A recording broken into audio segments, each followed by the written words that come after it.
ಇದು ಇವತ್ತು ನಮ್ಮ ಜಿಗಳೆಬೈಲ್ ಅಗ್ರಿಕಲ್ಚರ್ ಫಾರಮ್ ಮತ್ತು ನರ್ಸರಿಯಲ್ಲಿ ಬೆಳೆದಂಥ ಒಂದು ಹ್ಯಾಂಡ್ಫುಲ್ ಪೈನಾಪಲ್ ಅಂಥೇಳಿ ಒಂದು. ಎರಡನೇದು ಟಾಮ್ ಎಟಿಕಿಂಗ್ ಮ್ಯಾಂಗೋ, ಎಟಿಕಿನ್ಸ್ ಅಂತಾರೆ ಆ ಮ್ಯಾಂಗೋ. ಇದು ಮೊದಲನೇದಾಗಿ ಬಂದಿರುವಂಥದ್ದು, ಇದು ಎರಡನೇ ಬಂದಿರುವಂಥದ್ದು. ಎರಡರದ್ದು ಒಂದು ಇವತ್ತು ಟೇಸ್ಟ್ ನೋಡುವ ಅಂಥೇಳಿ ಮಾಡ್ತಾಯಿದ್ದೀನಿ. ಮೊದಲನೇದಾಗಿ ಈ ಹ್ಯಾಂಡ್ಫುಲ್ ಪೈನಾಪಲನ್ನು ಟೇಸ್ಟ್ ನೋಡುವ. ಇದು ಹ್ಯಾಂಡ್ಫುಲ್ ಪೈನಾಪಲ್ ಹೀಗೆ ಓಪನ್ ಮಾಡುವಂಥದ್ದು. ಇದು ವಿಶೇಷತೆ ಅಂತ ಹೇಳಿದ್ರೆ ಹಲಸಿನ ಹಣ್ಣಿನ ತೋಳೆ ತೆಗೆದ ಹಾಗೆ ಒಂದೊಂದೇ ತೋಳೆಯನ್ನು ಬಿಡಿಸಿ ತಿನ್ನಲಿಕ್ಕೆ ಬರ್ತದೆ. ಇದು ಹೀಗೆ ಬರುವಂಥದ್ದು, ಹೀಗೆ ತೋಳೆಯನ್ನೇ ತೆಗೆದು ತಿನ್ನಲಿಕ್ಕೆ ಬರ್ತದೆ. ಹೀಗೆ ಹ್ಯಾಂಡ್ಫುಲ್ ಪೈನಾಪಲ್ ಅಂತೇಳಿ ಹೇಳ್ತಾರೆ.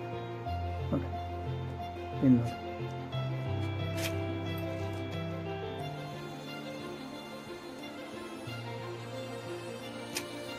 ಹೀಗೆ ತೆಗಿತಾ ಸೆಂಟ್ರ್ ಭಾಗಕ್ಕೆ ಹೋದಷ್ಟು ಉದ್ದ ತೋಳೆ ಬರ್ತದೆ.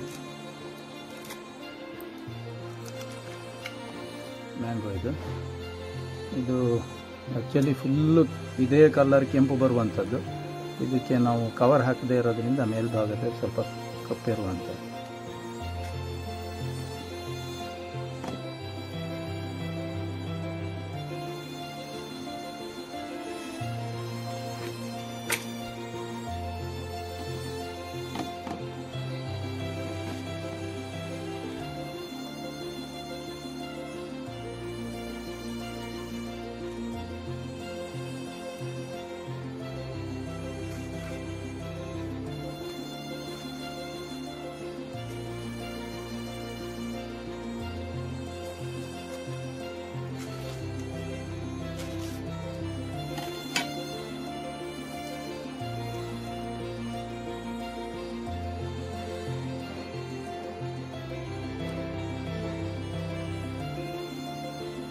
ತುಂಬ ಕಲರ್ ಇದೆ, ತುಂಬ ಚೆನ್ನಾಗಿದೆ.